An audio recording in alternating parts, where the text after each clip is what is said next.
vastus medialis. So you're starting to think about how to make that move. If you're not new here, you've heard me say our bodies are powerful, and with the right support, we are unstoppable.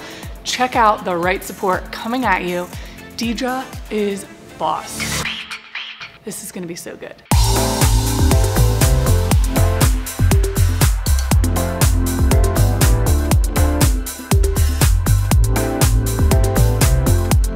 You know that you need to stay strong and fit when you're pregnant. Your provider or your OB says to stay healthy and keep exercising. What does that mean? It can be totally intimidating as you're pregnant. You hear all of these do's and don'ts with your hormones and your growing belly. It can feel intimidating just to work out with a different kind of body. So we are gonna show you modifications that everyone can do to help you stay safe and strong, and you are gonna feel like a powerhouse the next time you go to the gym. This is Deidre Douglas. She is my new personal trainer bestie.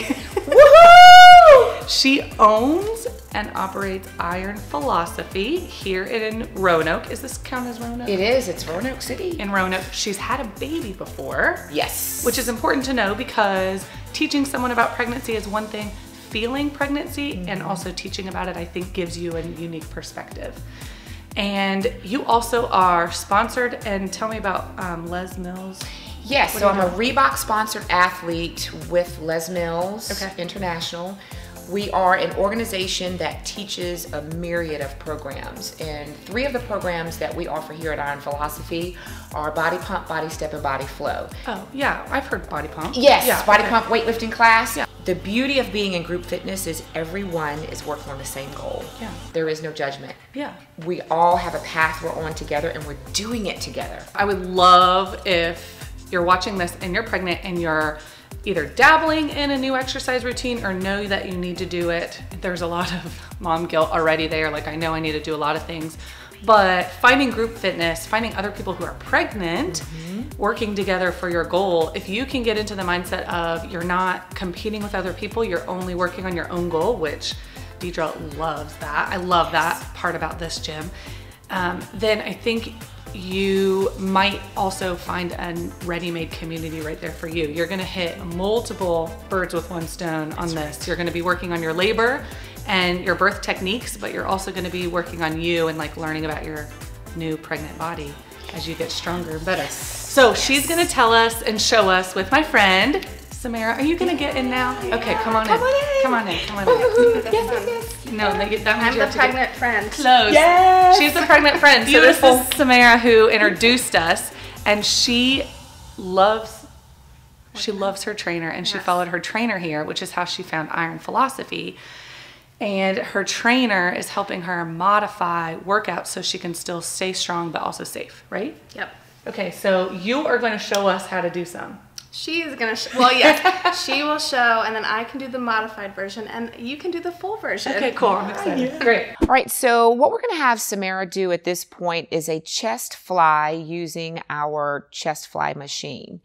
So basically the great setup is feet are flat on the floor for support. So we always start from the ground up. Her back is flat against the padding. She lifts her chest just a little bit. And she's going to stay strong in the core. Now, not necessarily squeezing so hard, but pulling in, drawing in just a little to keep support into the abdominal area.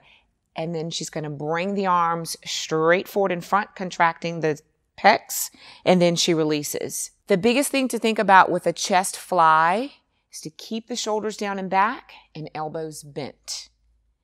When we do this, we take pressure off of shoulders, elbows, and wrists. And we keep it all in the chest. So if you think about the relaxing again, if she was long and rigid, it would be very tight. But now we typically have great contraction in the pectoralis major muscles or chest muscles. It's just great form all the way around. Beautiful. Let's do the TRX. That's a good one to use. Okay. So the beauty of the TRX suspension training system is we can just use your body weight to complete a myriad of exercises from shoulders, back, chest, abdominals, legs, you can get it all done. So one of the things we're going to have Samara do today is demonstrate a standing row with her legs extended out in front and putting her body on a 45-degree angle back, holding the handles. She's going to release and let the arms come forward, pull her chest through, and squeeze the shoulders together as she lifts. Truly a body weight exercise. And you're basically having your core engaged and using all of your muscles, really. It's like everything. Yeah. It's everything. It's all of your muscles. But the emphasis is back. This is modifying a seated row, where sometimes there are machines set up such that your belly has to be pressed against a pad. Yes. We don't have to worry about this here. Okay. We also don't have to worry about excessive lifting of heavy weight, because the only weight she's pulling is her body weight. She has to hold that up anyway to stand. Yeah. So now we're just telling the muscles of her back, okay, let's get more involved. Yep, straight wrist, elbows are coming right by the ribs, which will engage your lats, your rhomboids, a little bit of traps. And she has perfect form. Feels good. Mm-hmm. I actually advocate TRX for a lot of women, pregnant women. Yeah. Mm-hmm. And they have them for the house. You can anchor them. You could also do chest with this one. Mm-hmm. Always want to make sure that you find the center of the anchor. And again, bring your body down halfway and you're pushing with the chest. Now, if this is too much for a woman or a man who cannot be on their feet, you can always bring one foot forward. And there's your safety net, until you work on activating muscles of your chest. And when you feel comfortable, you can bring that foot back. A wider base, the wider your feet, the better the base. And as you become proficient, you can bring the base in. So again, safety. And I always advocate for anybody who's starting this to practice this way, especially if they are afraid to do a push-up. Because most people are like, oh my gosh, oh my gosh, oh my gosh. You totally can do a push-up. Yeah. So the beauty of doing squats this way is twofold. Samara just said something that is very important for any person, engaging the core. If you have the muscles of your core engaged, you can do any exercise. And most especially for women who are pregnant, you still need to engage the core for movement. Think about it. We grocery shop. How many times are we grocery shopping and saying, I'm only making one trip into the house with all of the bags? And literally, you take the strongest side and load up all those bags. You take the lighter side, throw your purse on it with your keys. You are imbalanced that way. But if you can engage your core, you're more balanced. Doing the squat on the Bosu helps you negotiate what other muscles to bring into play to keep you balanced, to keep you engaged. So getting on and getting off, you have a handle. I use a handle or I use a trainer, but I think it's the best way to do a squat. And you love squats, or you just do a lot of them? I do a lot of squats. And then your legs are all wobbly, so you look like, I'll let you be the judge of what I look like. But then you're doing the squats. This is in great form. I think you look strong. Oh my God. She does. So you can flip it over and do other things too. All right, so this is a modified push-up. Yes. Mm-hmm. It's too much work to get down on the floor. So I've built up, I used to just lean on the wall to do push-ups. Mm-hmm. And then I think as I've gotten more comfortable, we've done push-ups this way. Yes. And if you notice, her form is great. Her head, it goes above the hands when she's in the bottom position of the push-up, which is so important because she is activating muscles of her chest and not depending on shoulders to help her move her body weight. Notice that she is very much straight from crown of the head to the heels. And as she moves down and up, she engages all of her body. Abs are engaged. And she's using everything to stay balanced. The benefits of exercise are numerous for pregnant women, and you just mentioned some of those. Feeling good. That's the only thing that gives me more energy. It increases energy, absolutely.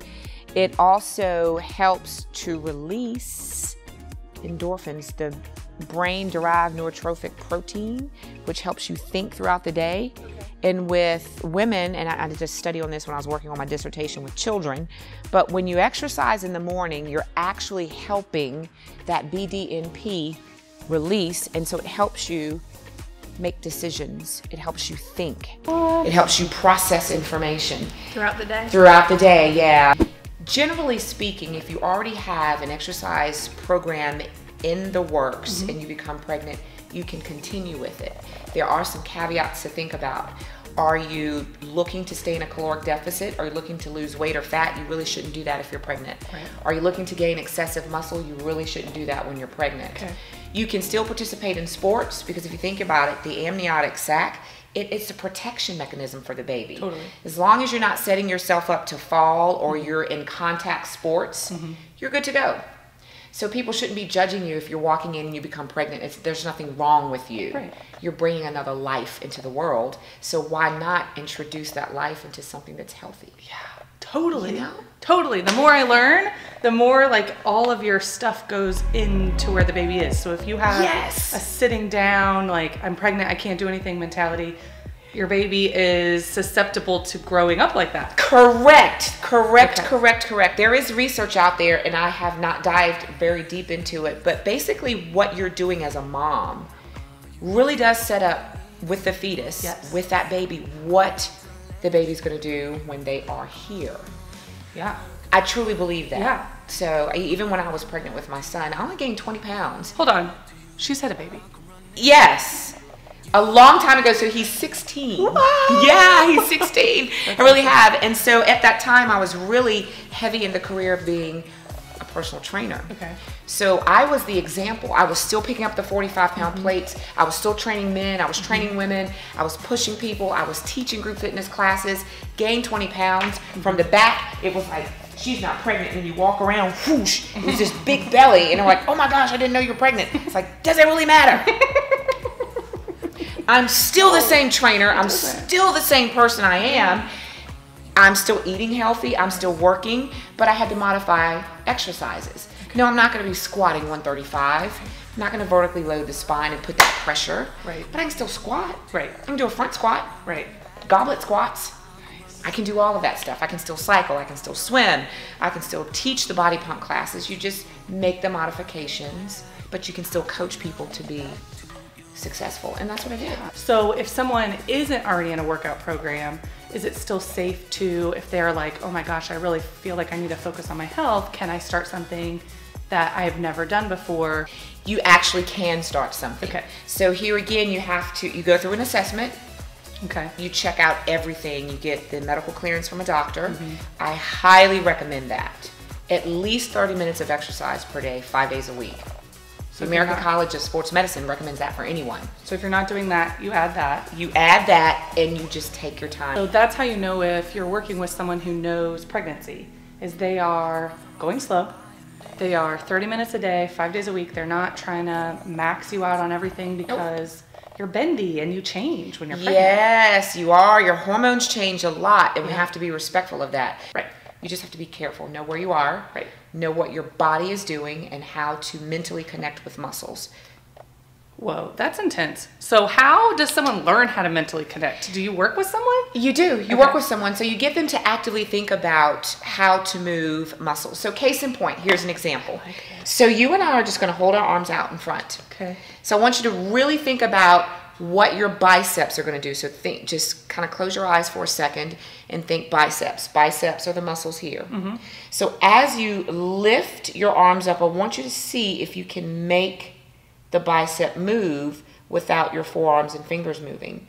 So begin to lift up and start lifting and squeezing the muscles. I'm good on the right side. Yes, try it on the left. There, yeah, you're getting it. Okay. So it's simple practices like this that we can work with individuals to get them to understand that.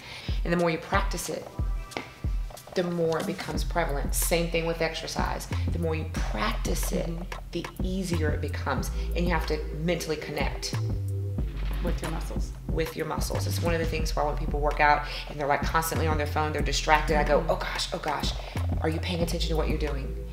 We have to be 100% present in well, you're gonna hurt yourself. Correct. Especially when you're pregnant. Correct. Oh, this is so good because we talk in birth so much about purposeful relaxation, and it's hard to learn how to relax certain parts of the muscles. That's why people love doulas and they love really engaged nurses and support people, because they remind them, oh, every contraction, oh, relax my eyebrows. Okay, I've practiced that. So when you practice something that works, we call it filling your toolbox in my classes. Yes. So you fill your toolbox with, okay, I'm gonna learn how to do this really, really well. I'm gonna practice how to relax my pelvic floor, which is a great skill, but really difficult. So here it's engaging, which is the first part of how to relax every part of you. Correct. Learn how to engage. That's how you stop a dog from barking. Teach them how to bark. That's exactly, you're exactly right. That engagement, that mental connection. When we have that, we can do anything. Yeah. Seriously. I totally agree. Seriously, we could do that.